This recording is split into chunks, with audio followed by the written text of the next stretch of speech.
Good morning, guys. Boxing Day 2018. How are you all doing? Hope you had a good Christmas, and I expect you're feeling a bit hungover or bloated or whatever today. So, if anything like me, anyway. Right. So this E100 build, where are we? Hull is placed on there. I still haven't glued it on. Sort of really because this is a bit of a fun Christmas build. I'm just trying to work through the instructions, and then maybe if someone out there's new, then they can follow along perhaps sometime. You can see here it's asking, we've done all this, but I haven't put the photo etch parts in yet. I want to get some black paint in behind where the mesh goes before I do any of that. I've been burned in the past where you're trying to get this coloured in, you know, black behind the mesh, and you end up sort of, I don't know, losing the effect of the photo etch. So I always like to do that. I also paint the area underneath the hull, so when you look in you just see black. So I think what I'll do is carry on with these plastic parts before I do that. I'll leave that turret out for now. Get on with the main gun so that can be drying. I also have a question for our experts out there. These exhaust manifold silencers, it's giving you these as an option whether to add them or not. Is it a gimmick, or should I add them, or what? Can somebody please tell me? I mean, I can't see any other exhaust on the kit itself. So, you know, do I put these on or not? Basically, I think Mr. Darren Hedges will probably come up with some advice on that one. So, yeah, there we go. Do I fit these or not, Darren? And that basically finishes the model then. I think what else I'm going to do is I'm going to jump ahead just quickly and just add them so that they can go off and I can get the joints sorted before I put the two hull halves together. So there we go. So I'll get on and get the plastic parts off. I won't bore you with watching me stick parts together today. Hopefully get this pretty much finished in this segment.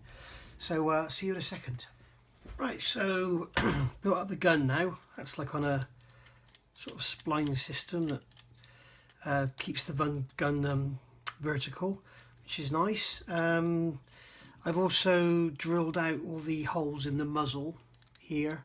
There are no holes underneath. I'm not sure if that's the way it's supposed to be, or that's just the way Amusing Hobby have done it because of moulding restrictions, but basically drilled them all out and then gone into them with some Tamiya extra thin just to soften the edges. So yeah, it looks pretty nice, I think.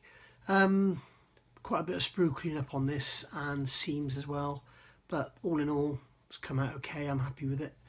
There's a bit of a seam, a bit of an edge needs to be dealt with there, so let's just deal with that a second.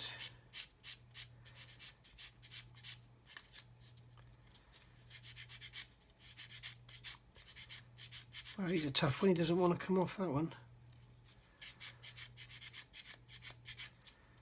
It's obviously a very complex piece of moulding, this. It's obviously got 4 sliders coming in and then one in the bottom as well.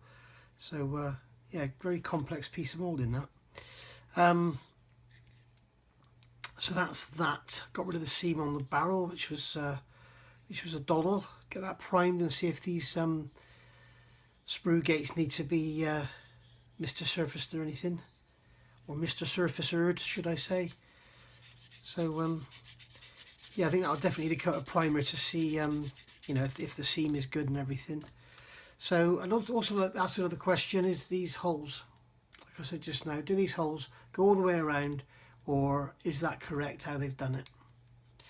The other thing I've got done is got all these little hooks on the front. You see there's these tiny little hooks on the engine covers, which is all very nice little additions. So yeah, this kit's being a lot nicer today than it was yesterday. So I'll get on now and get this turret done, and then start doing some painting. Right, bit of a fast forward here. As you can see, I decided I would paint the inside of the hull, like I said, and the upper hull where the mesh is going to go, and paint around the inside of them as well. And then decided that what I would do is get into all the weld lines and get some black paint in there so I can guarantee I don't get any grey bits showing through once I get the relic side on there. And then decided to sort of start going around the wheels and suspension, and well, got carried away really. So this is all Tamiya XF1 flat black, taken down with Mr. Leveling Thinner, and I think you can agree, if you can look at this and see all the detail is gorgeous. It's also got this very slightly textured finish to it. So yeah, it's I'm really growing to love this model today. Yesterday I was kind of going off it because of, I don't know, just the way it was building really, but yeah, I'm starting to fall in love with it again now. It's certainly a big old bus, and it's a bit of a bruiser. And you can see that in here we've got all these you know, now that it's all painted black, you can see you've got all the, not only the gorgeous texture on the sheet metal work, the hot rolled steel, but you've also got the weld lines. I mean, maybe they're a little perfect, you know, they're really, really nice, these weld lines. And you got the same, you've got the you know, the flame cutting there on the edge of the steel plate around the top there. It really is very, very nice, I must say. And after yesterday saying I don't think I'll be doing another amazing hobby kit or amusing hobby, I think I was wrong. And the cast texture on the mantlet, it's you know, it's lovely, really, really nice. So there, I need to get some more black paint in there, don't I? And yeah, really, really chuffed with it. So I built up the machine gun as well. You're never going to see it, but there it is, and it's got this hatches and everything on the top. They were a bit of a swine to fit, but they went on in the end. And the gun actually pivots, but there's no movement in it because the hatches are down. So that's just going to go on the top of the hull. I'm not sure it's going to fit. Let's see how it fits. Oh, fine. It's absolutely fine. So that's going to fit on there like that. Yeah, very nice. So that's all done. So I'll be putting the whole together now, and then getting the whole thing covered in red oxide. Right guys, for the final part of this video, I just want to bring you in and show, for the newer modelers amongst us, or those with little experience of photo etch, please excuse my fingernails and fingers and dirty and this, that and the other. You can see I've glued these in here. I've just placed that piece of photo etch in there, as you can see. We're also getting some glare off the light, but I can't help that. And the way I do the photo etch, I've got my Pringles lid here with some very, very thin super glue, and then I just dip the knife blade in the super glue, and then literally try and do this so you can see what I'm doing.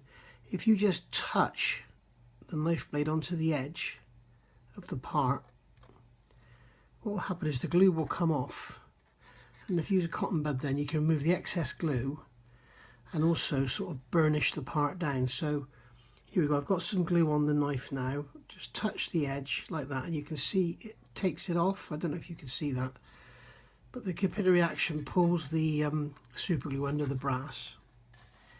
And this works for all sorts of applications, not just where you've got flat sheet.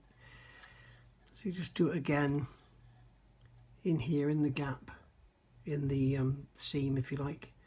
Just touch the knife on, and then rub it with a cotton bud, removes the excess and pushes it down. And then the same here. Just push the knife along. And there we go. Caught the cotton bud on the hook there. So there we are. Just show you that again, making sure we get the photo etch the right way up. Just place the photo etch into the recess like so, making sure it's in there. It's a very, very tight fit on this kit, as are pretty much everything that goes into a recess. The fit is if it was wing nut wings, we'd say it's brilliant. Because it's not, we say it's a very tight fit. Anybody with a bit of Wingnut Wings kit will know what I mean. So I'm just putting some glue in there on the knife blade, run it along, and then push down and rub it with the cotton bud. That's held it there. Then again on this side, I need to go in this way actually.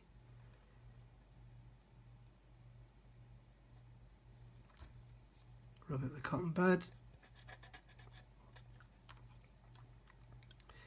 On the subject of cotton buds, if you're in the UK, don't buy these Tesco's own baby buds, whatever they call them. They're awful. They're very fluffy. You get lots of fur coming off them. I learnt my lesson the hard way. I now only buy the genuine Johnson's ones, and I use these. I'm just using these things up for jobs like this. But like for when I'm doing decaling and stuff, I use the Johnson's ones. And another thing to note, when I got this kit, if you see the review, you'll see that the Photo-etch was damaged when I got it. So what I'm doing here is I've already done it on here. Just give it that worn look and take out the scratches and stuff. You see, it's got scratches and dings in that one. I'm just rubbing over the cotton bud, and that will push the brass. That'll push the brass into the form underneath. If I can catch it in the light, you'll see it gives it this kind of worn sort of mesh-like look, like it's been leant on or stood on or had bags chucked on top of it or something. And that's how it would look, because it would be steel mesh, it wouldn't spring back. And then the final thing you can do, if you're so inclined, is get yourself a little one of these fiberglass pencils.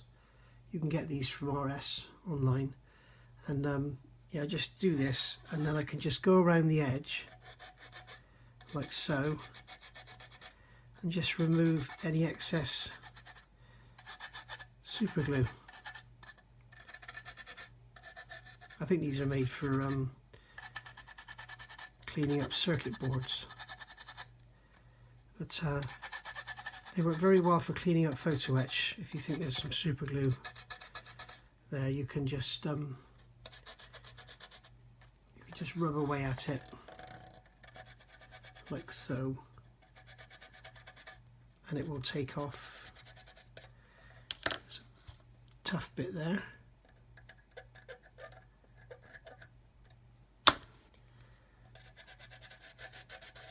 There we go, and it'll take off the excess for you.